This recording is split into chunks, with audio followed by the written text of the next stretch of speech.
Bharat Ratna doctor Bhimrao Ambedkar ಅವರಿಗೆ ಕೋಟಿ ಕೋಟಿ ನಮನ. ಇವರ ಜೀವನವನ್ನು ಆಧರಿಸಿ ಈ ಧಾರಾವಾಹಿಯನ್ನು ನಿರ್ಮಿಸಲಾಗಿದೆ. ರಾಷ್ಟ್ರಕ್ಕೆ, ರಾಷ್ಟ್ರದ ಜನರಿಗೆ ಅಂಬೇಡ್ಕರರ ಕೊಡುಗೆ ಅಪಾರ. ಹಲವಾರು ಅಧಿಕೃತ ಪುಸ್ತಕಗಳನ್ನು ಆಧರಿಸಿ ಈ ಕಥೆಯನ್ನು ತಮ್ಮ ಮುಂದೆ ಇಡಲಾಗಿದೆ. ಈ ಧಾರಾವಾಹಿಯನ್ನು ವಾಹಿನಿಯು ನಿಷ್ಠೆಯಿಂದ ನಿರ್ಮಿಸಿದ್ದು, ಬಾಬಾ ಸಾಹೇಬರ ಜೀವನ ಮತ್ತು ಸವಿಸಿದ ಹಾದಿ ಪ್ರತಿಯೊಬ್ಬರಿಗೂ ಸ್ಫೂರ್ತಿ ನೀಡುತ್ತದೆ ಎಂಬುದನ್ನು ವಾಹಿನಿಯು ಬಲವಾಗಿ ನಂಬಿದೆ. ವೈಭವ್ ಮೂರ್ತಿಗಳು ಹೇಳಿದ್ರು, ಲಂಡನ್ನಲ್ಲಿ ಇರೋದಕ್ಕೆ ಓದಕ್ಕೆ ಎಲ್ಲ ವ್ಯವಸ್ಥೆ ಮಾಡ್ತಾರಂತೆ.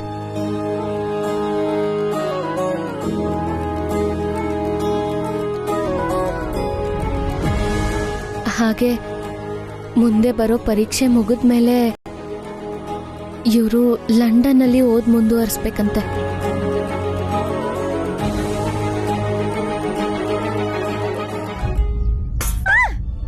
ಲಕ್ಷ್ಮಿ,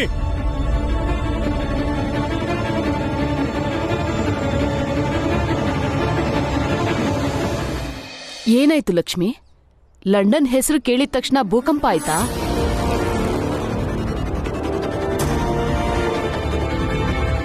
ಭೂಕಂಪ ಏನೂ ಆಗಿಲ್ಲಕ್ಕ.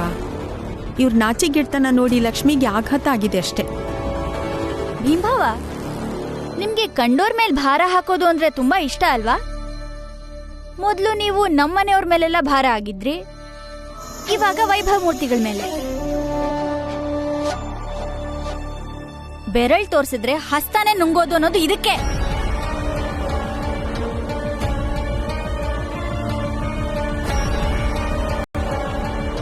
ಲಕ್ಷ್ಮಿ, ಬೇರೆ ನೀರಿಡು ಹೋಗು.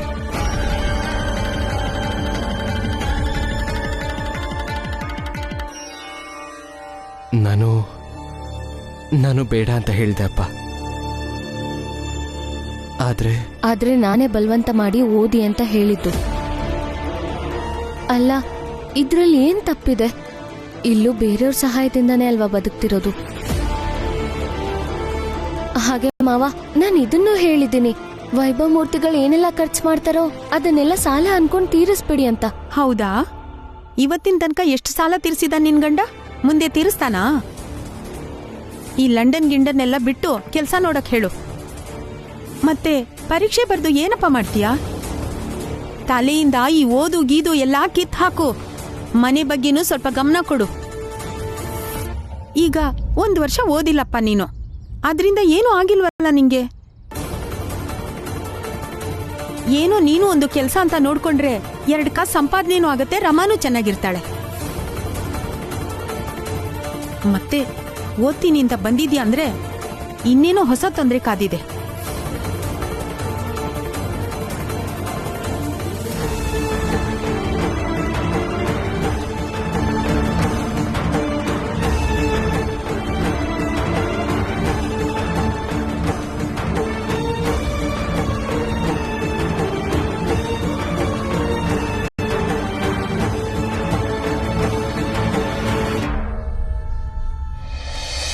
ಜಿಜಾಬಾಯಿ, ಯಾವ ಹಕ್ಕು ಬಗ್ಗೆ ಮಾತಾಡ್ತಿದೀಯ ನೀನು? ಭೀಮಾ 1 ವರ್ಷ ಓದಿಲ್ಲ, ಪರೀಕ್ಷೆ ಕೂಡ ಬರ್ದಿಲ್ಲ. ಅದ್ರ ಬಗ್ಗೆ ನಿಂಗೇನ್ ಬೇಸರ ಇಲ್ಲ. ಅವನು ಕೆಲಸ ಮಾಡಿದ್ರೆ ಮಾತ್ರ ನಿಂಗ್ ಖುಷಿನಾ? ಜಿಜಾಬಾಯಿ, ಇವತ್ತಿನ ತನಕ ಭೀಮನ್ಗೋಸ್ಕರ ನೀನು ಒಳ್ಳೆ ಕೆಲಸನಾದ್ರೂ ಮಾಡಿದ್ಯಾ? ಇಲ್ಲ ತಾನೇ? ನಿನ್ನ ಅಭಿಪ್ರಾಯ ನೀನ್ ಇಟ್ಕೋ. ಭೀಮಾ ಓದೋದಕ್ಕೆ ಲಂಡನ್ಗೆ ಹೋಗ್ತಾನೆ.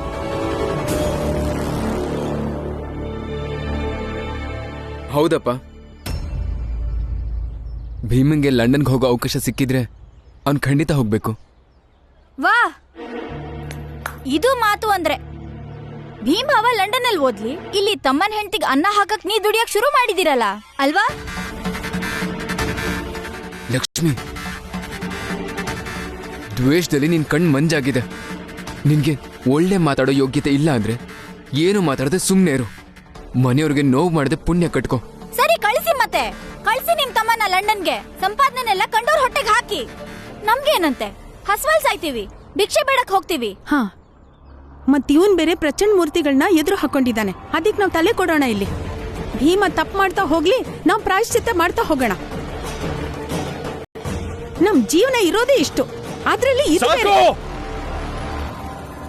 ಯಾರು ಮಾತಾಡಂಗಿಲ್ಲ.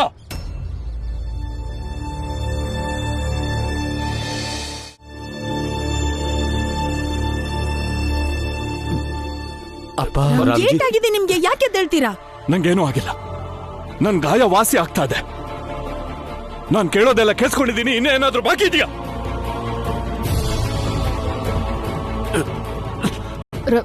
ರಾಮ್ಜಿ,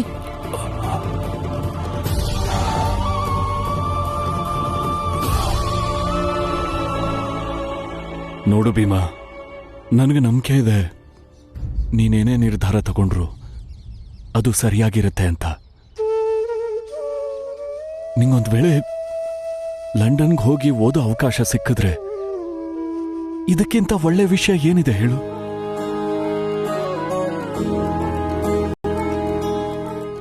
ನೀನು ಲಂಡನ್ಗೆ ಹೋಗೋದಕ್ಕೆ ತಯಾರಿನ ನಡೆಸ್ಕೋ, ಹೋಗು.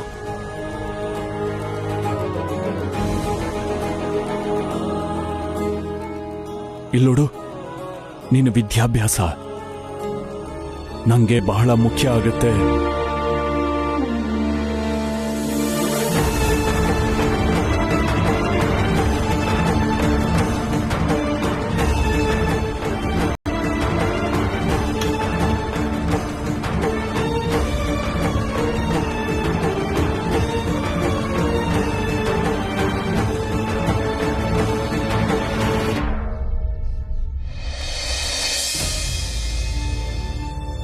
ಮೇಲ್ನೋನಾಗಿ ಕೆಳವರ್ಗದವ್ರ ಜೊತೆ ಸ್ನೇಹ ಬೆಳೆಸ್ತೀನೋ ನಿಂಗೆ ಬದುಕೋಕ್ಕೂ ಹಕ್ಕಿಲ್ಲ.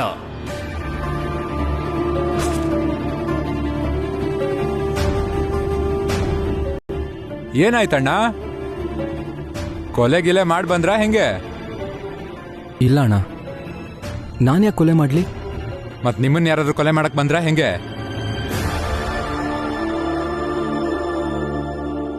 ಇಲ್ಲ, ಕುರಿ ರಕ್ತ ಇದು.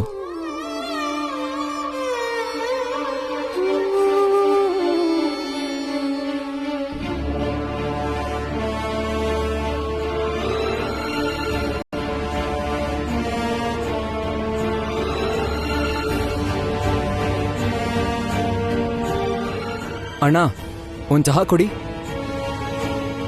ಹಾ, ಕೊಡ್ತೀನಿ. ಇವಾಗ್ಲಾದ್ರೂ ಅರ್ಥ ಮಾಡ್ಕೋ.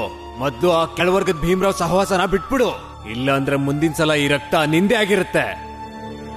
ಹೆದರ್ಕೊಂಡ್ರೆ ಆಗಲ್ಲ. ನಾನು ಹೋರಾಟ ಮಾಡಬೇಕು. ಈ ಕಷ್ಟದಿಂದ ಹೇಗಾದ್ರೂ ಮಾಡಿ ಭೀಮನ್ ಹೊರಗೆ ತಂದು ಅವನ್ ಲಂಡನಲ್ಲಿ ಓದೋ ಥರ ಮಾಡಲೇಬೇಕು. Thank you.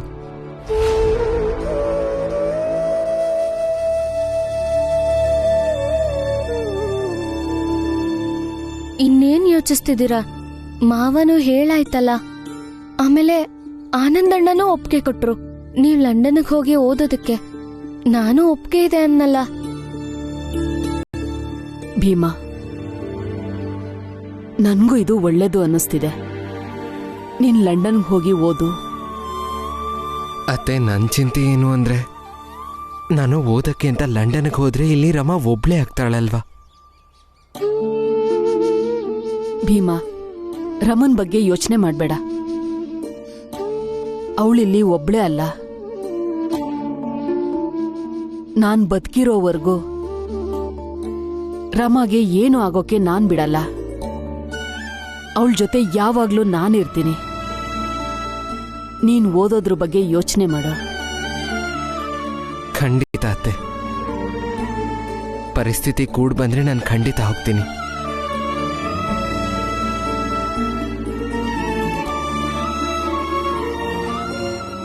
ಮಾವ,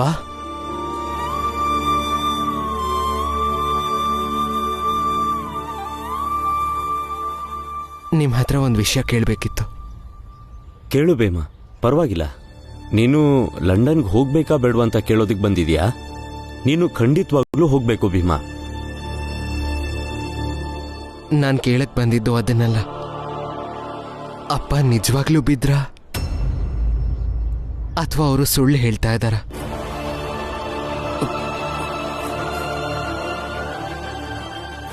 ಪುರಂಜನ, ಭೀಮಂಗೆ ನಿಜ ಹೇಳ್ಬೇಡ ದಯವಿಟ್ಟು.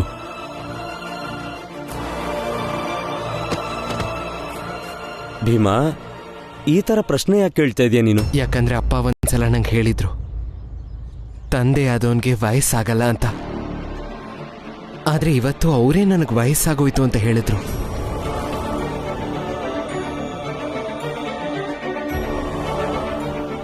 ನಿಜ ಹೇಳಿ ಮಾವ,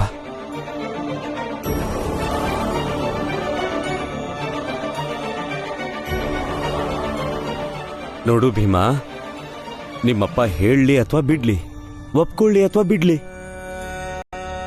ನಿಮ್ಮಪ್ಪಂಗೆ ವಯಸ್ಸಾಗಿರೋದಂತೂ 100ಕ್ಕೆ 100 ಸತ್ಯನೇ ಅಲ್ವಾ? ವಯಸ್ಸೇನು ಕಮ್ಮಿ ಆಗತ್ತಾ? ನೀನೇನ್ ಭೀಮಾ ಇಲ್ದೇ ಇರೋದನ್ನೆಲ್ಲ ಯೋಚನೆ ಮಾಡ್ತಿರ್ತೀಯ?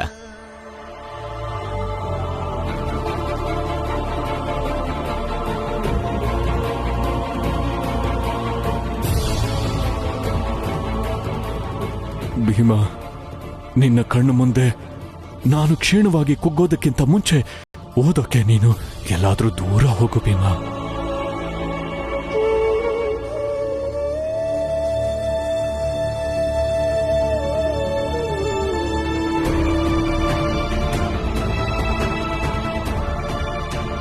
ನೀನ್ ಮನೆಗೆ ಹೋಗಿ ಮನೆಯವ್ರ ಹತ್ರ ಮಾತಾಡಿರು. ನಾನು ಮನೆಗೆ ಹೋಗಿ ನಮ್ಮ ಮನೆಯವ್ರ ಹತ್ರ ಮಾತಾಡ್ತೀನಿ. ಅಯ್ಯೋ ಕ್ಷಮಿಸಿ ಅಣ್ಣ, ಏನೂ ಆಗಿಲ್ಲ ತಾನೆ? ನಾನು ಏನೋ ಯೋಚನೆ ಮಾಡ್ತಿದ್ದೆ. ಇರ್ಲಿ ಬಿಡು, ನೀನು ಪ್ರಚಂಡ ಮೂರ್ತಿಗಳ ಕೊನೆ ತಮ್ಮ ಅಲ್ವಾ? ಲಂಡನ್ನಲ್ಲಿ ಓದ್ಕೊಂಡು ಬಂದಿರೋನು ಅಲ್ಲ. ನೀನ್ ಇಷ್ಟೊಂದು ಓದಿದ್ಯಾ? ಯೋಚನೆ ಮಾಡೋದು ತಪ್ಪಲ್ಲ, ಆದ್ರೆ ಮತಿಗೆಡೋಷ್ಟು ಯೋಚನೆ ಮಾಡೋದಿದ್ಯಲ್ಲ ಅದು ತಪ್ಪು. ಲಂಡನ್ನಲ್ಲಿ ಓದ್ಕೊಂಡು ಬಂದು ಆ ಕೆಳವರ್ಗದ ಭೀಮರಾವ್ನು ಸಹವಾಸ ಮಾಡಿದ್ಯಲ್ಲ. ಈಗ ನೋಡು, ನೀನು ಆ ಕೆಳವರ್ಗದ ಭೀಮರಾವನ್ನು ಮುಟ್ಟಿರ್ತೀಯ, ಈಗ ನನ್ನ ಮುಟ್ಟಿದ್ಯಾ. ಹೇಳ್ಬೇಕಂದ್ರೆ ನಿನ್ನ ನೋಡಿ ನಂಗೆ ಸಂತೋಷ ಆಗ್ಬೇಕಿತ್ತು, ಆದ್ರೀಗ ನಾನು ಶುದ್ಧೀಕರಣ ಮಾಡ್ಕೊಳ್ಬೇಕಿದೆ.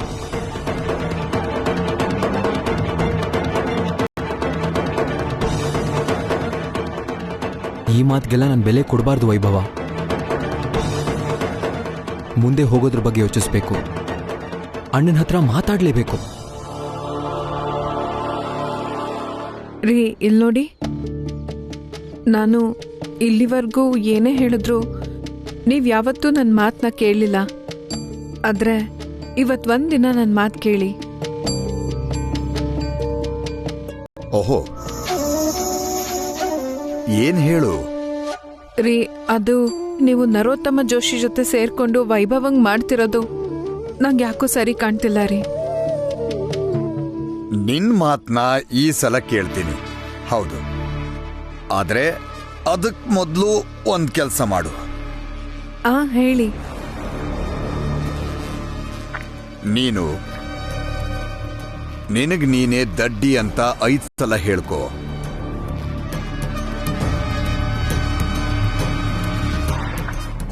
ಏನ್ ಹಾಗ್ ನೋಡ್ಕೊಂಡು ನಿಂತಿದ್ಯಾ? ಹೇಳು, ದಡ್ಡಿ ಅಂತ ಹೇಳ್ಕೋ. ಹೌದು, ನಾನು ದಡ್ಡಿನೇ. ಹೌದು, ನಾನು ದಡ್ಡಿನೇ. ನಾನ್ ದಡ್ಡಿನೇ. ಹಾ, ನಾನ್ ದಡ್ಡಿನೇ. ಸಾಕು 5 ಸಲ ಆಯ್ತು ಬಿಡು. ರೀ, ಈಗ್ಲಾದ್ರೂ ನನ್ ಮಾತ್ ಕೇಳ್ತೀರಾ ಅಲ್ವಾ? ತಗೋ, ಹಿಡ್ಕೋ.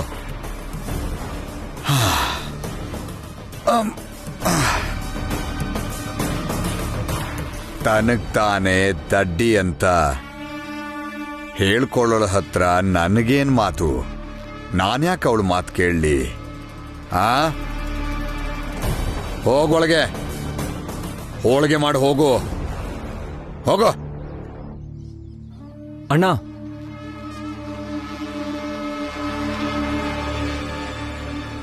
ವೈಭವ್,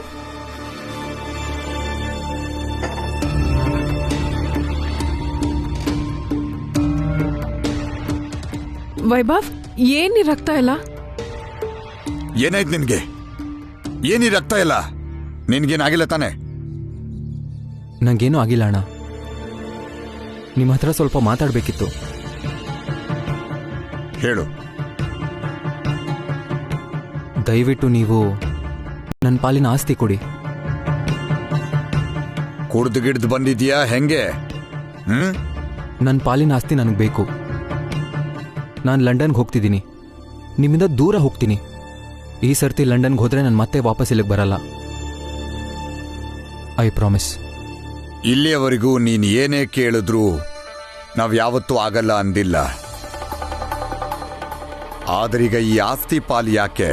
ನನಗೆ ಸೇರ್ಬೇಕಾಗಿರೋ ಆಸ್ತಿ ತಗೊಂಡು ನಾನು ಲಂಡನ್ಗೆ ಹೋಗ್ತೀನಿ. ಅಲ್ಲಿಗೆ ಹೋದ್ಮೇಲೆ ಭೀಮ್ರಾವ್ನು ಅಲ್ಲಿಗೆ ಓದಕ್ಕೆ ಕರ್ಸ್ಕೋಬೇಕಂತಿದ್ದೀನಿ. ನಿನಗ್ ತಲೆ ಕೆಟ್ಟಿದ್ಯಾ ಹೆಂಗೆ? ನಯ ಪೈಸೆನೂ ಸಿಕ್ಕಲ್ಲ ನಿನ್ಗೆ. ಪಿತ್ರಾರ್ಜಿತವಾಗಿ ಬಂದಿರೋ ಆಸ್ತಿನ ಮಾರಿ ಆ ಕೆಳವರ್ಗದವನು ಓದ್ಸಕ್ಕೆ ಲಂಡನ್ ಕರ್ಸ್ಕೋಬೇಕು ಅಂತಿದ್ಯಾ? ವೈಭವ್, ಇವತ್ತೇ ಈ ಮಾತು ಮರ್ತು ಬಿಡು. ಇನ್ಯಾವತ್ತೂ ನಿನ್ ತಲೆಯಲ್ಲಿ ಯೋಚನೆ ಕೂಡ ಬರಬಾರ್ದು. ಹುಷಾರ್.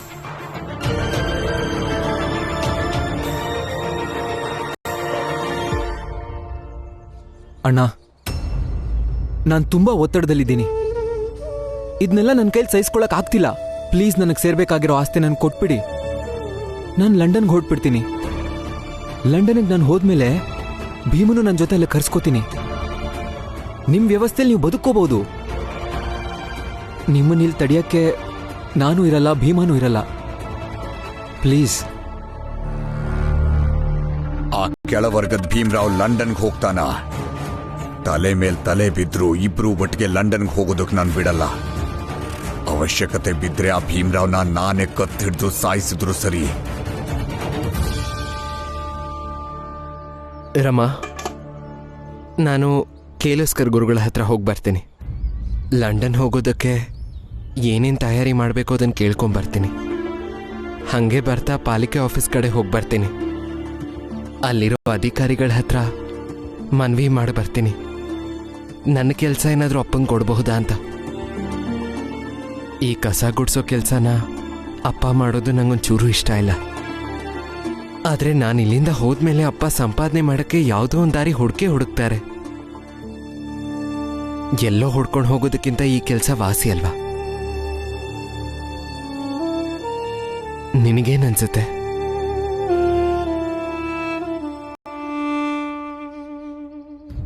ಇದು ಸರಿ ಇದೆ. ಮಾವಂಗೆ ಕೆಲಸ ಸಿಕ್ಕಿದ್ರೆ ಮನೆಗೆ ಸ್ವಲ್ಪ ಸಹಾಯ ಆಗುತ್ತೆ. ಜೊತೆಗೆ ಮನೆ ಹತ್ರನೇ ಕೆಲಸ ಆಗುತ್ತೆ. ನೀವು ಹೋಗಿ ಮಾತಾಡ್ಕೊಂಡು ಬನ್ನಿ.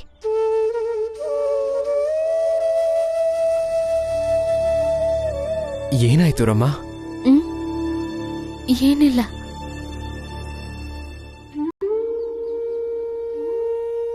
ನನಗೆ ಅರ್ಥ ಆಗುತ್ತೆ. ನಾನು ಲಂಡನ್ಗೆ ಹೋದ್ರೆ ನೀನು ಒಬ್ಳೆ ಹೇಗಿರ್ತೀಯ ಅಂತ ಯೋಚನೆ ಮಾಡ್ತಾ ಇದೆಯಾ ತಾನೆ?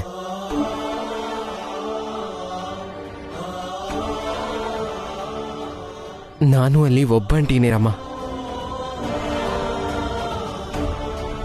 ನೀನಿಲ್ದೆ ಒಬ್ಬನೇ ಇರೋದು ತುಂಬಾ ಕಷ್ಟ ಅನ್ನಿಸ್ತಿದೆ, ನಿಜವಾಗ್ಲು. ಮತ್ತೀನು ಈ ರೀತಿ ಕಣ್ಣಲ್ಲಿ ನೀರು ಹಾಕಿದ್ರೆ ಇನ್ನೂ ಕಷ್ಟ ಆಗುತ್ತೆ ರಮ್ಮ.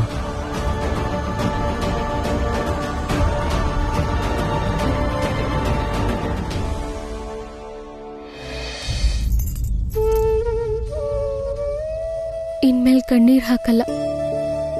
ಕೊನೆ ಪಕ್ಷ ನಿಮ್ ಮುಂದೆ ಅಂತೂ ಹಾಕಲ್ಲ. ಈಗ ನೀವು ಬೇಗ ಹೋಗಿ ಮತ್ತೆ ಬೇಗ ಬನ್ನಿ. ನಾಡಿದ್ದು ಪರೀಕ್ಷೆ ಶುರುವಾಗುತ್ತೆ. ಬರ್ತೀನಿ.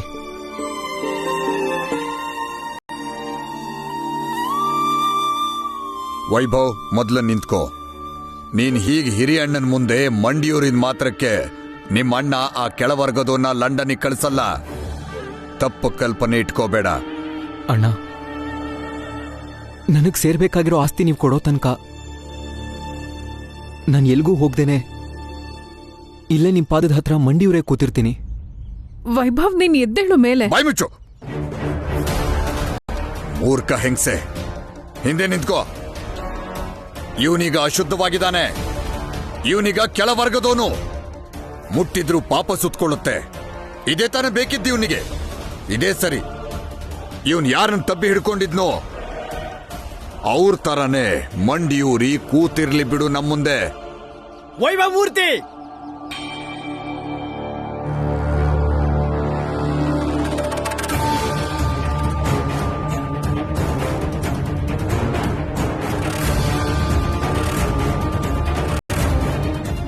ನೇರವಾಗಿ ಕೇಳ್ತೀನಿ, ಹೇಳ್ಬೇಕು. ಬರ್ತಾ ಯಾವ್ದಾದ್ರು ಹೋಟೆಲ್ಗೆ ಹೋಗಿ ಚಹಾ ಕುಡ್ಕೊಂಡು ಬಂದ್ರಾ ನೀವು? ನರೋತ್ತಮ, ಏನ್ ವಿಷಯ ಹೇಳು. ಪ್ರಚಂಡ ಮೂರ್ತಿಗಳೇ ಏನ್ ಹೇಳಿ ನಾನು ವೈಭವ್ ಮೂರ್ತಿ ಮೇಲೆ ಕೋಪಿಸ್ಕೊಂಡಿರೋ ಕೆಲವು ಮೇಲ್ನೋರು ಆ ಹೋಟೆಲ್ನೇ ನಾಶ ಮಾಡಿ ಬಂದಿದ್ದಾರೆ. ಹೋಟೆಲ್ನವನ್ಗೆ ಚೆನ್ನಾಗಿ ಹೊಡೆದು ಹೋಗಿದ್ದಾರೆ ಪಾಪ. ಯಾಕೆ ಹೊಡೆದ್ರಂತೆ? ಯಾಕೆಂದ್ರೆ ನೀವು ಮರ್ತ್ ಹೋಗಿದ್ದೀರಾ. ನೀವಿವಾಗ ಕೆಳವರ್ಗದವರು ಅನ್ನೋದನ್ನ ಮರ್ತ್ ಹೋಗಿದ್ದೀರಾ. ನೀವು ಚಹಾ ಕುಡ್ದು ಬಂದಿರೋ ಅಂಗಡಿಲಿ ಮೇಲ್ನೋರ್ ಮಾತ್ರ ಚಹಾ ಕುಡಿಯೋದು ವೈಭವ ಮೂರ್ತಿಗಳೇ. ಪಾಪ ಆ ಬಡವ ಎಷ್ಟು ಒದೆ ತಿಂದಿದ್ದಾನೆ ಗೊತ್ತಾ ಪ್ರಚಂಡ ಮೂರ್ತಿಗಳೇ? ನೋವಾಗುತ್ತೆ. ಒಬ್ಬ ಬಡವನಿಗೆ ಈ ರೀತಿ ಅನ್ಯಾಯ ಆದ್ರೆ ನೋವಾಗುತ್ತೆ ಪ್ರಚಂಡ ಮೂರ್ತಿಗಳೇ.